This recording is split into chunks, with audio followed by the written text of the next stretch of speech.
Assalamualaikum warahmatullahi wabarakatuh. Kami dari kelompok 8 dengan anggota Ahmad Jauharul Fuad, Anissa Rizkia Istiwardani, Kelarian Ramadan Wijaksono, Prodi S1 Teknik Elektro kelas A, akan mempresentasikan hasil makalah dengan judul Dasar Komponen Simetris dan Impedansi Urutan. Adapun daftar isi yang akan dibahas, bab 1 pendahuluan, bab 2 tinjauan pustaka, bab 3 pembahasan, bab 4 kesimpulan. Bab 1 pendahuluan. 1.1 latar belakang. Gangguan yang terjadi pada sistem tenaga listrik sangat beragam besaran dan jenisnya.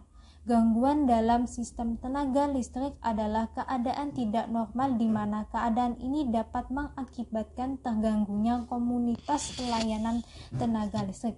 Secara umum, klasifikasi gangguan pada sistem tenaga listrik disebabkan oleh dua faktor, yaitu gangguan yang berasal dari sistem dan gangguan yang berasal dari luar sistem. Teori komponen simetris merupakan metode yang sangat penting dan merupakan pokok perubahan berbagai artikel dan penyelidikan uji coba gangguan tak simetris pada sistem transmisi yang terjadi karena hubung singkat, impedansi antar saluran, impedansi dari satu atau dua saluran ke tanah atau penghantar yang terbuka. Impedansi urutan dapat didefinisikan sebagai suatu impedansi yang dirasakan oleh arus urutan bila tegangan urutannya dipasang pada peralatan atau sistem tersebut. Dalam impedansi urutan, di mana adanya impedansi urutan Y dihubungkan ke beban, impedansi urutan saluran transmisi, impedansi urutan mesin sinkron, impedansi urutan transformator. Pada perhitungan setting relay jarak, impedansi merupakan parameter pokok yang digunakan dalam perhitungan. Untuk menghitung impedansi Z saluran transmisi, terlebih dahulu kita menghitung resistansi saluran R dan reaktansi saluran. Pada perhitungan arus saluran, di mana menggunakan perhitungan metode analisis mesh. Analisis mesh merupakan arus yang dimisalkan mengalir dalam suatu lintas tertutup loop. Arus loop sebenarnya tidak dapat diukur arus permisalan. Berbeda dengan analisis simpul, analisis ini berprinsip pada hukum Kirchhoff 2. Analisis ini dapat diterapkan pada rangkaian DC maupun AC. Analisis mesh adalah sifat rangkaian sebidang dan tidak didefinisikan untuk rangkaian tak sebidang. Analisis mesh dapat dipakai hanya pada rangkaian tertutup, rangkaian yang terletak dalam satu bidang. Rangkaian sebidang planar circuit merupakan rangkaian pada permukaan bidang yang sedemikian rupa yang tak ada cabang yang melalui di atas atau di bawah cabang lain. Untuk menggunakan analisa mesh, tulisan persamaan KVL untuk setiap perputaran tertutup closed loop dalam satu rangkaian. Dalam menentukan arus mesh dengan langkah sebagai berikut. Yang pertama, berikan arus mesh I1, I2 sampai dengan IN pada N mesh. Yang kedua, aplikasikan KVL untuk setiap N mesh. Gunakan hukum Ohm untuk menyatakan tegangan dalam arus mesh. Yang ketiga, selesaikan N persamaan untuk memperoleh arus mesh. Pada makalah ini mengangkat permasalahan yang akan diangkat adalah yang pertama, arus komponen simetris pada fase A, yang kedua, pasor tak seimbang dari tegangan, yang ketiga, arus saluran dengan analisis mesh dan komponen simetris, yang keempat, komponen simetris impedansi, komponen simetris tegangan, komponen simetris arus fase beban, dan komponen simetris daya kompleks dikirim ke beban. Tujuan dari pembuatan makalah ini agar mengetahui dasar komponen simetris dari impedansi urutan. Dengan langkah ini adanya metode yang digunakan, yakni analisis mesh. Berdasarkan latar belakang di atas, maka penulis mengangkat judul makalah yaitu Dasar Komponen Simetris dan Impedansi Urutan. Bab 2. Tinjauan pustaka. Pada tipe-tipe dari gangguan tidak seimbang adalah gangguan satu kawat ke tanah, gangguan kawat ke kawat, dan gangguan dua kawat ke tanah. Dalam suatu garis sederhana untuk menyelesaikan masalah gangguan tiga fasa seimbang dengan metode komponen simetris adalah memecahkan penyelesaian rangkaian tidak seimbang ke dalam sebuah rangkaian yang seimbang. Metode komponen simetris digunakan untuk memahami dan menganalisis operasi sistem tenaga listrik pada kondisi tidak seimbang. Berbagai jenis ketidakseimbangan pada sistem tenaga listrik disebabkan oleh gangguan antar fasa dan atau ke bumi. Fasa ke fasa, dua fasa ke tanah, dan satu fasa ke tanah. Fasa terbuka, impedansi tidak seimbang, dan kombinasinya. Dalam komponen simetris, lazim digunakan dalam menganalisa gangguan-gangguan yang tidak simetris di dalam suatu sistem kelistrikan, di mana sistem tenaga listrik tiga fasa ketiga sistem simetris dikenal dengan nama komponen urutan positif, komponen urutan negatif, dan komponen urutan nol. Dengan menggunakan metode ini, sistem tiga fasa tidak seimbang dapat direpresentasikan dengan menggunakan teori komponen simetris, yaitu berdasarkan komponen urutan positif yang terdiri dari tiga fasor yang sama besarnya, terpisah satu dengan lain dalam fasa sebesar 120 derajat dan mempunyai urutan fasa yang sama seperti fasor aslinya. B. Komponen urutan negatif yang terdiri dari tiga fasor yang sama besarnya, terpisah satu dengan yang lain dalam fasa sebesar 120 derajat dan mempunyai urutan fasa yang berlawanan dengan fasor aslinya. C. Komponen urutan nol terdiri dari tiga fasor yang sama besarnya dan dengan penggeseran fasa nol antara fasor yang satu dengan yang lain. Menurut teorema Forsthaus, tiga fasor tak seimbang dari sistem tiga fasa yang timbul akibat ketidakseimbangan beban ataupun gangguan lainnya dapat diuraikan menjadi tiga sistem fasor yang seimbang. Fasor yang asli merupakan fasor yang tidak seimbang dan merupakan jumlah komponen.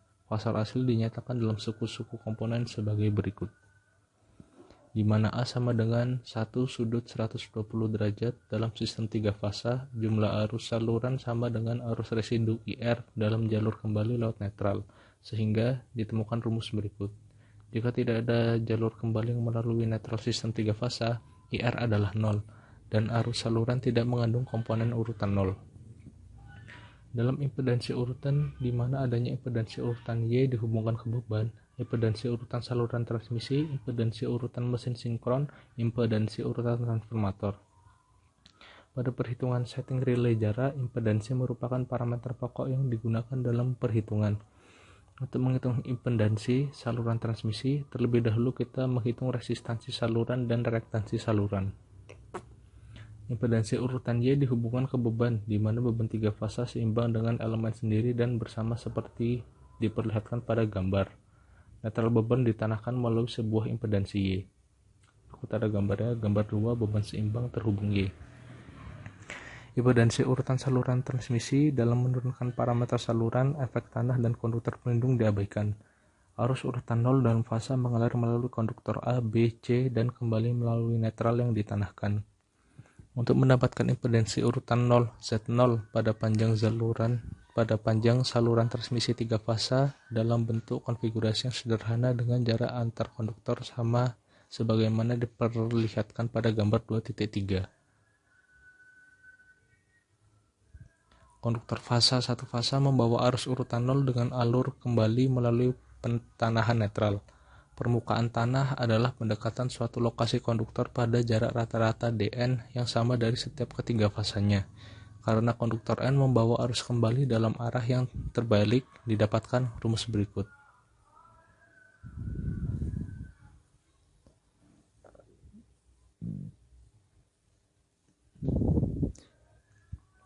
Impedansi urutan 0 pada saluran transmisi adalah lebih dari 3 kali impedansi urutan positif atau negatif. Impedansi urutan mesin sinkron, di mana umumnya impedansi urutan positif, negatif, dan 0 dari mesin sinkron mempunyai harga yang berlainan. Impedansi urutan positif adalah ada XD aksen, yaitu reaktansi sub peralihan, XD double aksen, yaitu reaktansi peralihan, dan XD, yaitu reaktansi sinkron. Dengan impedansi urutan negatifnya sebagai berikut.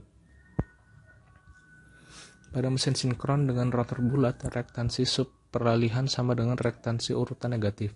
Impedansi urutan 0 mempunyai harga yang sangat bervariasi yang tergantung pada pitch dari kumparan jangkar yang harganya jauh lebih kecil dari impedansi urutan positif. Impedansi urutan positif dan negatif dari transformator sama. Impedansi urutan 0 sedikit berbeda besarnya dari impedansi urutan positif dan negatif. Biasanya dianggap sama dengan impedansi urutan positif dan negatif. Berikut ada gambar 4, yang merupakan gambar rangkaian ekivalen urutan 0 bangku transformator 3 fasa. Kemudian analisis mesh. Pada perhitungan arus saluran di mana menggunakan perhitungan metode analisis mesh. Analisis mesh merupakan arus yang dimisalkan mengalir dalam suatu lintasan tertutup atau loop. Arus loop sebenarnya tidak dapat diukur. Berbeda dengan analisis simpul. Analisis ini berprinsip pada hukum Kirchhoff 2 KVL. Analisis ini dapat diterapkan pada rangkaian DC maupun AC. Dalam menentukan arus mesh dengan langkah sebagai berikut. Yang pertama, berikan arus mesh I1, I2 sampai IN pada N-mesh. 2. Aplikasikan KVL untuk setiap N-mesh. Gunakan hukum Ohm untuk menyatapkan tegangan dalam arus mesh. Ketiga, selesaikan N persamaan untuk memperoleh arus mesh. Analisis ini dapat diterapkan pada rangkaian DC maupun AC. Hal-hal yang perlu diperhatikan, yang pertama, pada setiap loop, muatlah arus asumsi yang melingkari loop. Tidak ada ketentuan cara pengambilan arus loop. Yang penting arus tersebut masih dalam satu lintasan tertutup. Arah arus dapat searah satu sama lain ataupun berlawanan baik searah jarum jam maupun berlawanan dengan arah jarum jam. Biasanya jumlah arus loop menunjukkan jumlah persamaan arus yang terjadi. Metode ini mudah dihitung jika sumber pencatunya adalah sumber tegangan. Jumlah persamaan sama dengan jumlah cabang dikurangi jumlah junction ditambah 1. Gambar 5 ini merupakan arus yang melalui masing-masing delay yang ditugaskan dengan arah yang sama. Jadi ini merupakan gambar analisis mesh. Untuk setiap mesh kita harus menerapkan KVL. Dengan menerapkan KVL sekitar loop pertama atau mesh, kita dapat menemukan rumus berikut. Demikian pula dengan menerapkan KVL sekitar mesh kedua, dan juga menerapkan KVL di mesh ketiga atau loop yang ditemukan. Oleh karena itu, dengan memecahkan tiga persamaan di atas, kita bisa mendapatkan arus mesh untuk setiap mesh di sirkuit yang diberikan.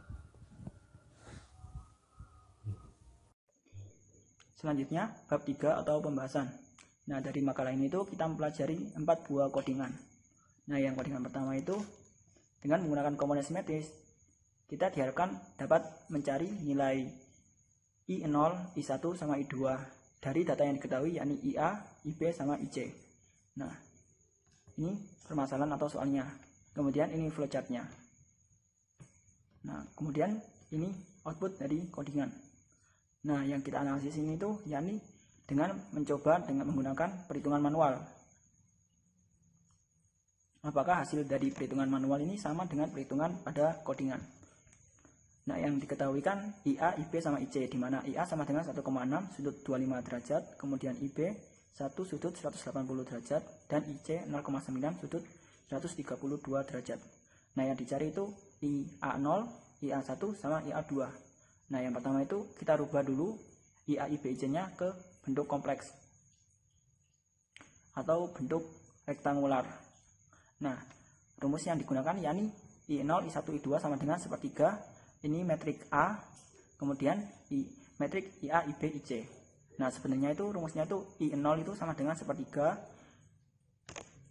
kali IA plus IB plus IC. Kemudian yang I1 itu sepertiga kali IA A kuadrat IB ditambah A IC. Kemudian yang untuk I2 nya itu sama dengan sepertiga dikali IA plus A kali IB plus A kuadrat kali IC. Nah, kita masukkan nilai A ini itu sebenarnya itu sudut 120 derajat. Nah, kalau di bentuk rektangularnya itu seperti ini, minus 0,5 plus J 0,866. Ini untuk nilai A. Nah, untuk nilai A kuadratnya itu minus 0,5 minus J 0,866. Nah, kemudian kita masukkan matriks A nya, kemudian kita masukkan juga data dari IA, IB, IC dalam bentuk rektangular tadi, kemudian kita jumlahkan, kita kalikan ini matriksnya. Nah, hasil yang didapat yakni ini. Nah, dari sini itu diketahui yakni I0 itu sama dengan minus 0,0 507 plus J 0,4483 sama IA1 nya itu sama dengan 0,5573 plus J 0,2288. Kemudian IA2 nya itu sama dengan 0,9435 minus J 0,0009. Nah, kemudian kita rubah ke bentuk polar. Nah, dari bentuk polar ini itu didapatkan hasil sebagai berikut. Nah, hasil yang ini itu kita samakan sama yang hasil output codingan tadi. Nah, dari data output codingan itu nilainya sama perhitungan manual, sehingga codingan ini itu sudah dipastikan benar.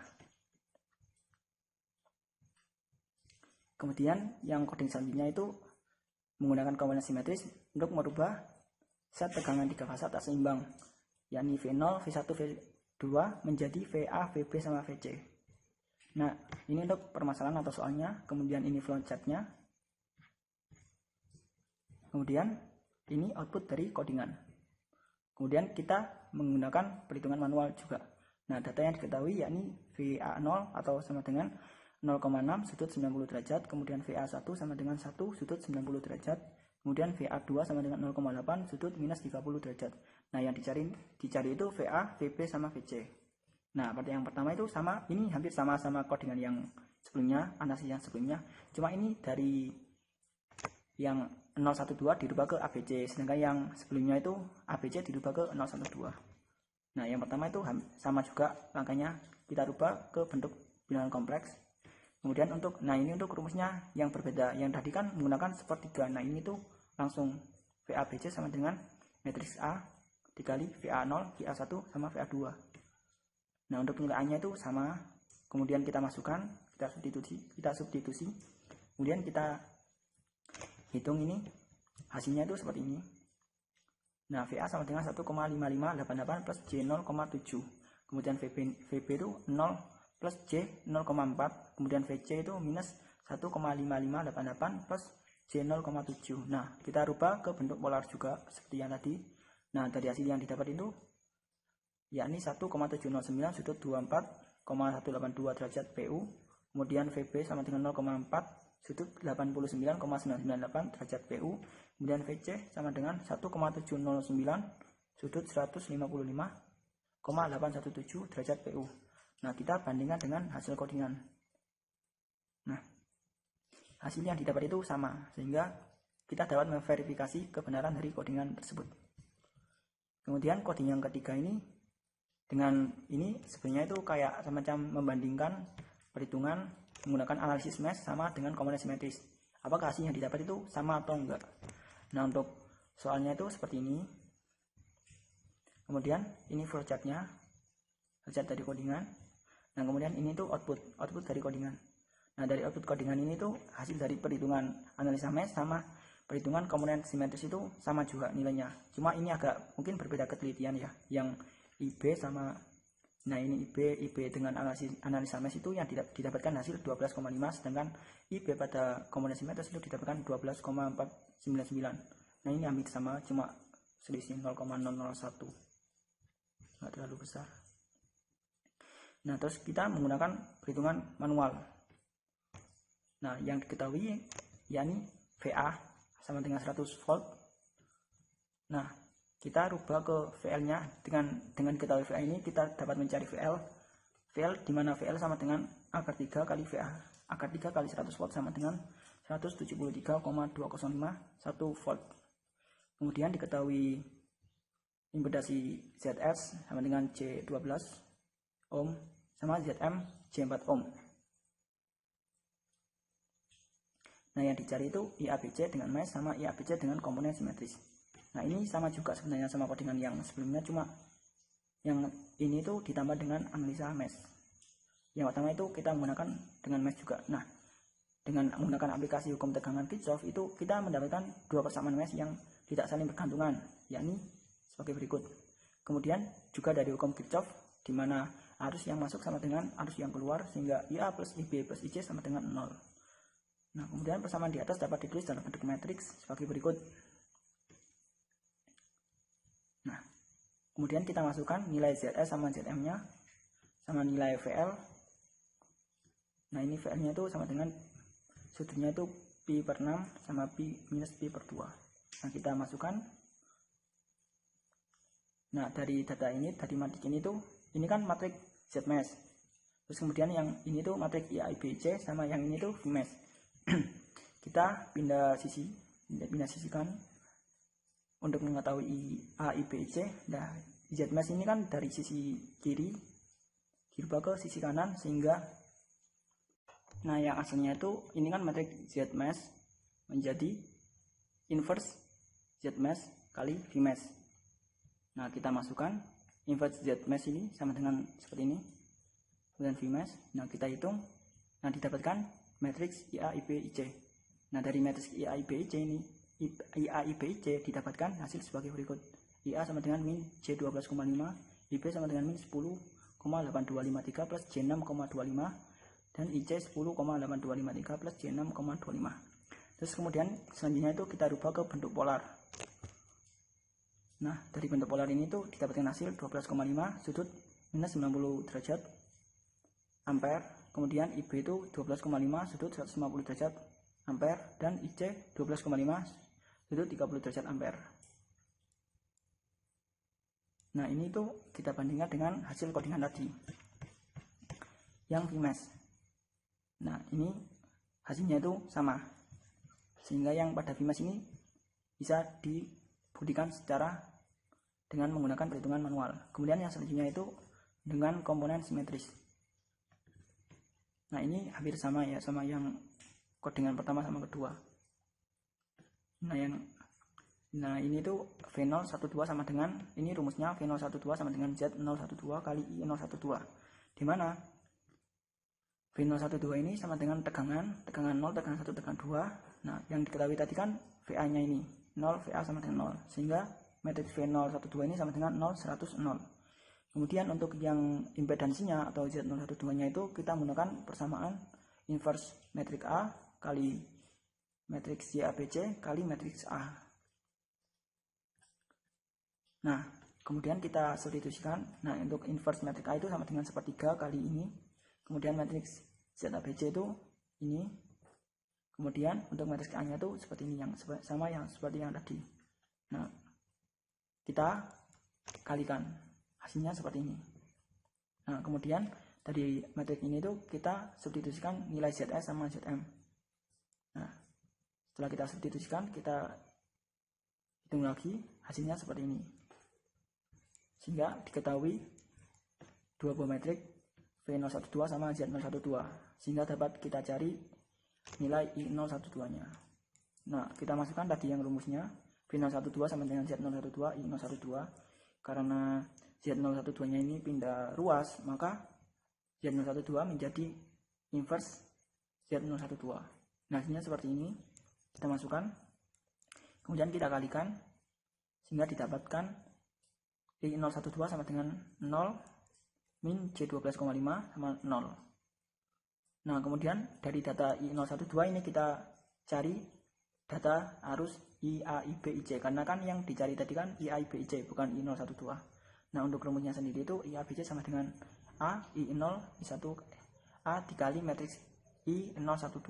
Nah, kita masukkan lagi matriks A nya sama seperti yang tadi, kemudian matriks I012 nya juga kita kalikan, hasilnya seperti ini. Nah, dari matriks IAIBC ini, IAIBC didapatkan data IA sama dengan min J12,5, kemudian IB min 10,825 plus J6,2494, sama IC nya itu sama dengan 10,825 plus J6,25. Nah, kita rubah ke bentuk polar. Nah, untuk bentuk polarnya itu IA sama dengan 12,5 sudut 90 derajat, kemudian IB nya itu 12,499 sudut 150 derajat, kemudian IC 12,5 sudut 30 derajat. Nah, kita bandingkan dengan hasil codingan. Nah, sama. Sehingga hasil dari codingan ini kita buktikan dengan perhitungan manual.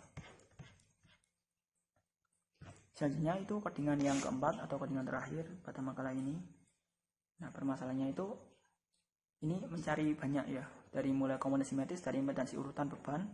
Nah, ini ada rumusnya juga dalam soalnya. Kemudian ada komponen simetris dari tegangan, kemudian komponen simetris dari arus, kemudian arus fasa beban, dan daya kompleks yang dikirimkan ke beban dalam bentuk komponen simetris dengan menggunakan persamaan ini. Nah, ini untuk data yang diketahui yakni VABC, kemudian impedansi beban per fasa atau ZS sama dengan 8 plus J24, dan impedansi bersama antar fasa adalah ZM sama dengan J4. Nah, kemudian beban dan netral sumber ditanahkan. Nah, kemudian ini flowchart dari codingan. Nah, ini output dari codingan. Kemudian untuk analisisnya, yakni perhitungan manualnya, itu seperti yang tadi kan yang diketahui VABC, kemudian ZS sama ZM. Nah, ini yang dicari. Nah, kemudian dijawab VABC. Nah, kita masukkan tadi kan, ini kita berubah ke bentuk rektangular atau bentuk kompleks. Nah, sudah kita rubah VABC ini ke bentuk rektangular. Kemudian selanjutnya yakni mencari komponen simetris atau Z012. Nah, tadi kan udah ada persamaannya juga kan di soal, Z012 sama dengan matriks inverse A dikali matriks ZABC kali matriks A. Nah, kita masukkan inverse matriks A itu sama dengan sepertiga ini, seperti yang tadi. Kemudian matriks ZABC sama matriks A. Kita masukkan, kita kalikan, hasilnya seperti ini. Kemudian dari hasil ini itu kita substitusikan nilai ZS sama ZM. Hasilnya seperti ini. Nah, sehingga didapatkan Z012 sama dengan matriks seperti ini. Nah, ini untuk Z012-nya atau komponen simetris dari Z012. Kemudian selanjutnya yakni V012. Nah, V012 ini rumusnya itu sepertiga A kali VA kali matriks VABC. Kita masukkan sepertiga, kemudian matriks A-nya, kemudian data VABC-nya. Kemudian kita kalikan, hasilnya seperti ini. Nah, dari hasil ini itu diketahui V0-nya itu 25,5796 plus J40,3488 sama V1-nya itu 42,8975 plus J44,2388 sama V2-nya itu 112,7828 minus J0,0634. Nah, kemudian kita rubah ke bentuk polar. Nah, hasilnya itu seperti ini. 47,7739 sudut 57,6268 derajat. Kemudian 61,622 sudut 45,8818 derajat. Kemudian untuk V2-nya itu 112,7828 sudut minus 0,0322 derajat. Nah, ini hasilnya. Kemudian yang C itu untuk mencari komponen simetris dari I012. Nah, untuk rumusnya I012 itu sama dengan inverse Z012 dikali V012. Nah, ini sebenarnya rumusnya itu kan V012 sama dengan matriks V012 itu kan sama dengan I012 dikali Z, matriks Z012. Nah, kita karena Z-nya itu pindah ruas, maka Z-nya menjadi inverse. Kita masukkan matriks Z inverse Z012 sama V012, terus kemudian kita kalikan, hasilnya seperti ini. Didapatkan matriks I012. Nah, kemudian dari hasil ini kita rubah ke bentuk polar, sehingga didapatkan I0 sama dengan 1,4483 sudut minus 18,3364 derajat ampere. Kemudian I1-nya itu 2,8607 sudut minus 22,3168 derajat ampere. Kemudian I2-nya itu sama dengan 5,2358 sudut minus 68,2308 derajat ampere. Nah, kemudian selanjutnya yakni mencari komponen simetris IABC. Nah, rumusnya itu IABC itu sama dengan matriks A dikali matriks I012. Nah, kita masukkan lagi. Karena kan kita sudah mempunyai data I012-nya dari perhitungan sebelumnya. Kemudian matriks A juga sudah diketahui. Kita masukkan, substitusikan, kemudian kita kalikan, didapatkan hasil seperti ini. Kemudian dari hasil ini kan hasil masih dalam bentuk rektangular, kita rubah juga ke bentuk polar, sehingga didapatkan IA sama dengan 8,7506 sudut minus 47,0437 derajat ampere. Kemudian IB-nya itu 3,0280 sudut 39,0694 derajat ampere, dan IC-nya itu 5,2288 sudut 143,2467 derajat ampere. Nah, kemudian selanjutnya itu mencari komponen simetris daya kompleks. Nah, rumusnya kan udah ada di persamaan soal. Kita masukkan, yakni 3 kali V0 I0 konjugat plus VA1 kali IA1 konjugat plus VA2 kali IA2 konjugat. Nah, kita masukkan nilainya. Nah, VA0 ini sama dengan V0, IA0 juga sama dengan I0. Nah, untuk konjugasinya itu kita tinggal merubah nilai plus ini. Ini kan bilangan kompleks. Untuk konjugat pada bilangan kompleks itu kita cuma merubah nilai plus ini. Nah, yang misal awalnya itu negatif menjadi positif, kemudian untuk yang positif kita rubah ke negatif. Nah, kemudian kita masukkan, kita substitusikan, kemudian kita kalikan sama jumlahkan. Nah, hasilnya yang didapat yakni seperti ini. Daya kompleksnya itu 904,6962 plus J 2337,2253. Nah, sehingga dari sini itu didapatkan daya aktif sama daya reaktifnya. Nah, untuk daya aktif itu ini yang tidak ada J-nya atau tidak ada bilangan imajiner, yakni 904,6962. Nah, untuk satunya itu MVA. Kemudian untuk daya reaktif itu yang ada bilangan imajiner, yakni 2337,2253 sudut. Nah, untuk satuannya itu mVAR.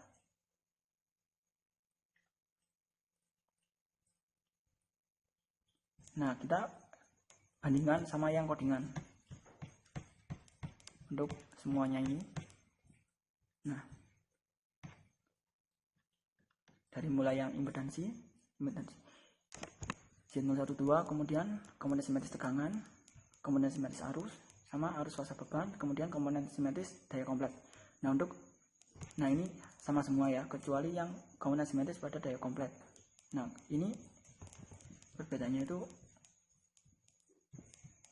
cuma sedikit dari yang koma-komanya. Ini disebabkan karena yang pada codingan kan dia kan menggunakan komputer, sehingga perhitungannya itu lebih akurat, karena kan di belakang komanya ini tuh bisa bilangan banyak, sedangkan kan ini kan kita menggunakan perhitungan manual, sehingga saya cuma batasi 4 bilangan setelah koma, sehingga hasilnya itu beda ketelitian cuma nggak terlalu banyak. Nah,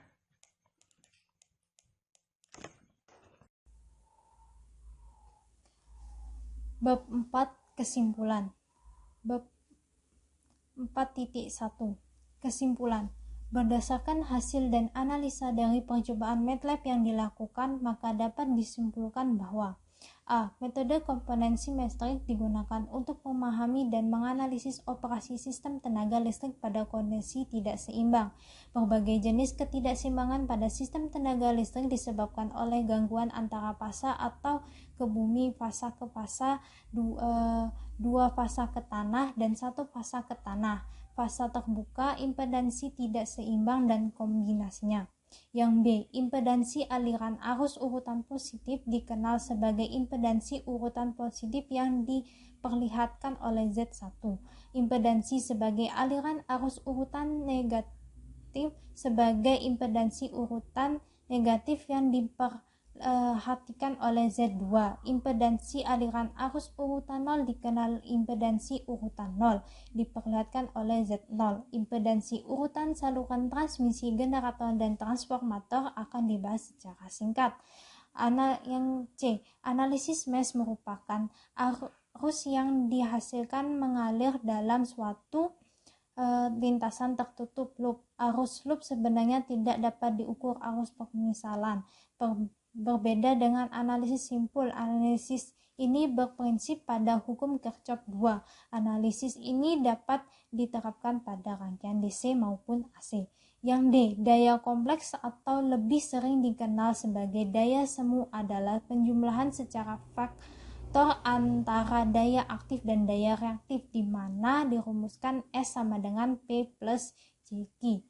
4.2 Saran. Dengan melakukan simulasi di atas dapat diketahui perhitungan dengan menggunakan komponen simetris, impedansi urutan, dan analisis mesh. Saran bagi penulis adalah penulis dapat menambah atau mencari atau lebih luas tentang perhitungan tersebut, serta penulis dapat melakukan simulasi dengan data dan atau variabel yang bervariasi saat disimulasikan, sehingga nilai perhitungan yang didapat menjadi lebih akurat.